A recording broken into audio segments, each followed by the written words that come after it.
तेव्हा अमरनाथ यात्रेकरूंवरती झालेल्या दहशतवादी हल्ल्यात पालघर जिल्ह्यातील 2 महिला भाविकांचा मृत्यू झालेला आहे, तर या 6 भाविक हल्ल्यामध्ये जखमी झालेले आहेत। निर्मला देवी ठाकोर आणि उषा सोनकर अशी मृतांची नावे आहेत, तर प्रकाश वजानी, भाग्यमनी ठाकोर, पुष्पा गोसावी, यशवंत डोंगरी, योगिता डोंगरे, गीताबेन रावळ अशी हल्ल्यात जखमी झालेल्यांची नावे आता समोर येत आहेत।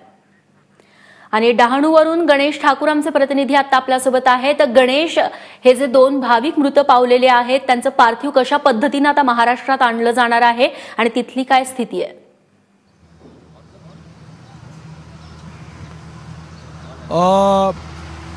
संध्याकाळी 5 ते 6च्या सुमारास त्यांचं पार्थिव इथं डहाणू या परिसरामध्ये पोहोचेल।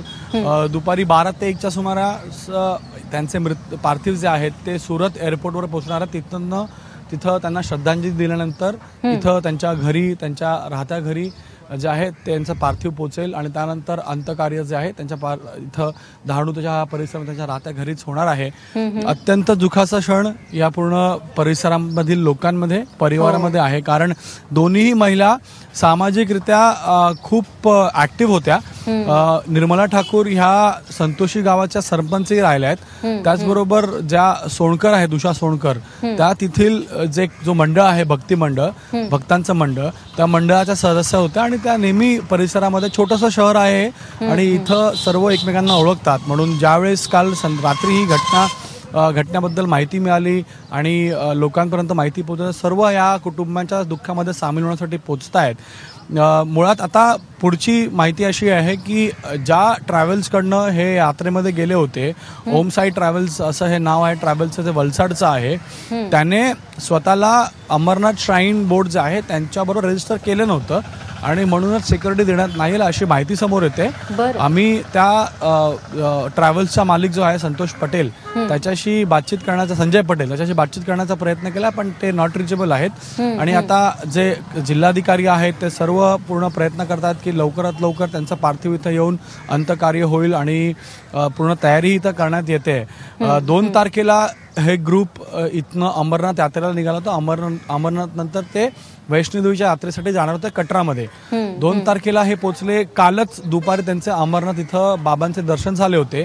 संध्याकाळी 7 वाजता उषा सोनकर यांनी आपल्या कुटुंबियांशी बातचीत केली, सांगितलं की आमची बस पंक्चर झालेली आहे आणि बस पंक्चर झाल्यामुळे आम्ही इथं थांबलोय, थोड्या वेळात आम्ही इथनं वैष्णोदेवीच्या रस्त्याला लागणार आहोत, तिथं जाणार आहोत अशी माहिती मिळाली। म्हणजे निश्चित बस पंक्चर झाली होती म्हणून या कॉन्वॉयमध्ये किंवा त्या रूटमध्ये ती बस जाऊ शकली नाही आणि बस तिथे थांबली होती आणि त्यानंतर पंक्चर झाल्यानंतर बनवण्याचं काम सुरू होतं, त्यावेळेस हल्ला झाला अशा प्रकारची माहिती कुटुंबियांकडून मिळाली आहे। दुसरं, निर्मला ठाकूर यांनी आपल्या कुटुंबांना 2 दिवसापूर्वी फोन करून माहिती दिली होती की अमरनाथ यात्रेला जाताना त्यांच्या बसवर दगडफेक झाली होती, लोकांनी हल्ला केला होता, त्यामुळे त्या घाबरल्याही होत्या। त्यांनी ही माहिती आपल्या कुटुंबांना दिली। कुटुंबांना सांगितलं की तुम्ही लवकरात लवकर परत या, अमरनाथ यात्रा करायची तर पूर्ण करा, वैष्णोदेवीला जाऊ नका, अमरनाथ यात्रेनंतर परत घरी या। त्यांचं असं म्हणणं होतं की त्या परत लवकरात लवकर येतील, कारण वातावरण तिकडे बरोबर नाहीये अशी भीती या निर्मला ठाकूर आणि उषा सोनकर या सर्व लोकांमध्ये होती, कारण वातावरण ठीक नव्हतं आणि म्हणून कुटुंबाचे सदस्यही खूप घाबरले होते। वारंवार फोन करून त्यांना विचारण्यात येत होतं की ते कशा आहेत।